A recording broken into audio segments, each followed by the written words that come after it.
Day 1163 of this Trump administration, 221 days to go until our next presidential election. And it's been 16 days since the World Health Organization declared coronavirus a global pandemic. If you didn't see today's White House briefing, mostly good news from the president, just some random quotes here, and they are quotes. Ventilators are a big deal. We're going to have plenty of ventilators. I think we're very close on the vaccine thing. What we've done, nobody can even imagine. We're very strong on quarantine. The federal government's done a hell of a job. A lot of incredible things are happening. Finally, these two quotes, we're beating it, and we're winning the battle. Now, back in the real world, it's been a hell of a 24 hours.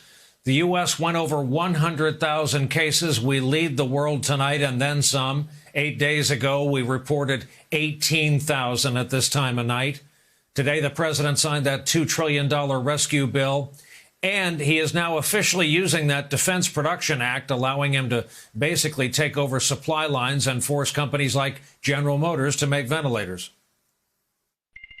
Ventilators are a big deal, and we've delivered thousands of them, and oftentimes you don't need ventilators very much. Hospitals don't have very many, and now we're turning out that we have to produce large numbers. We thought that we had to deal with, as an example, General Motors, and I guess they thought otherwise. They didn't agree.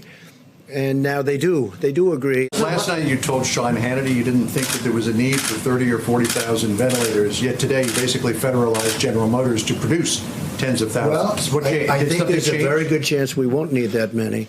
And I think, frankly, there's a great chance that we're not going to need that many. But you know what? There are a lot of other people that are going to need them. We have countries all over the world that are friends of ours, and we will help those countries. For days, this president has resisted using that Defense Production Act to mobilize private industry. This morning, he attacked GM over a supposed deal to make ventilators and suggested he'd be taking action. There have been days of reporting from across the nation about growing and severe shortages of critical medical supplies. Images like this, a New York neurologist wearing makeshift personal protective equipment while trying to save as many lives as possible. Governors have been begging Washington for help. We're told by Trump, do what you can on your own. Here now a sampling of the problems they are facing. Yes, states are competing against one another when we're purchasing things. There's no question that's happening. It would be better if we weren't living at a time when we were competing with other states and, in fact, the federal government, which often buys it out from under us. But that's our reality. But this is not the way to do it. This is ad hoc. I'm competing with other states. I'm bidding up other states on the prices. When I called these ventilator manufacturers, in one case, they told me I was competing with FEMA to acquire ventilators. I stand here as someone who has had confirmed orders for millions of pieces of gear evaporate in front of us. And I can't tell you how frustrating it is. That allotment of PPE didn't cover one shift. We as Americans shouldn't be bidding against one another. We should be able to harness the federal power to ensure that everyone's got what they need. Goes without saying, these governors aren't making stuff up. This afternoon, the president complained about the governors who are not showing enough appreciation. I want them to be appreciative. I don't want them to say things that aren't true.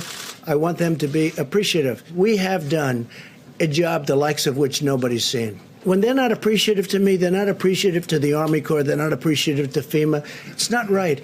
These people are incredible. They're working 24 hours a day. NBC News reporting Trump's push to reopen our country by Easter Sunday getting resistance from within.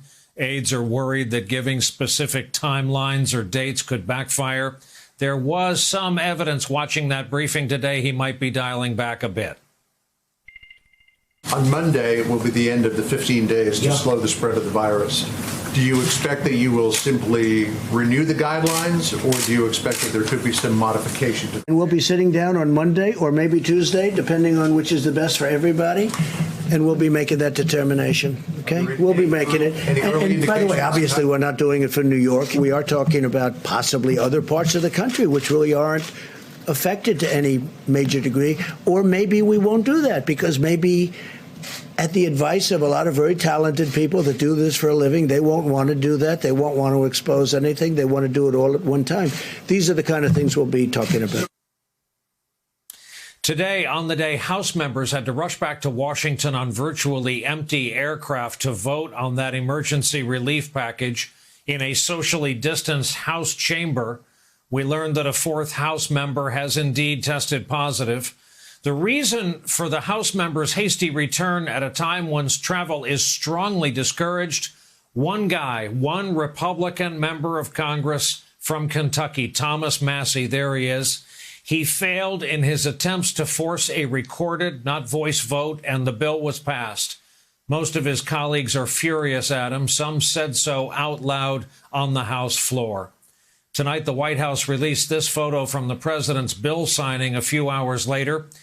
Couple things here: the lack of social distancing, the lack of even a single Democrat. At least the president handed out pens to everybody standing behind him shoulder to shoulder.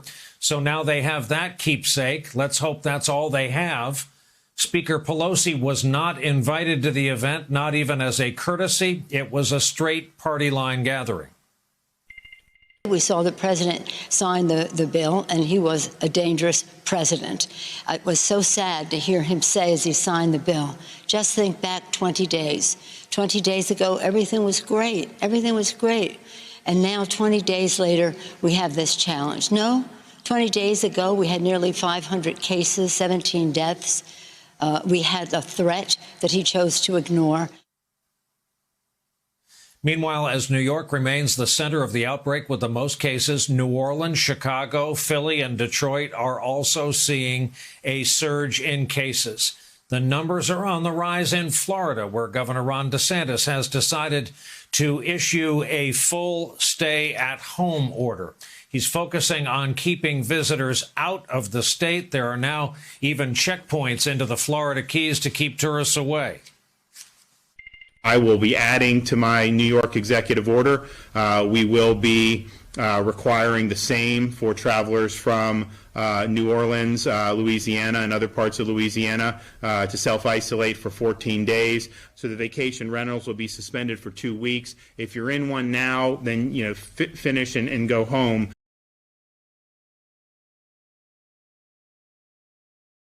Hey there, I'm Chris Hayes from MSNBC. Thanks for watching MSNBC on YouTube. If you want to keep up to date with the videos we're putting out, you can click subscribe just below me or click over on this list to see lots of other great videos.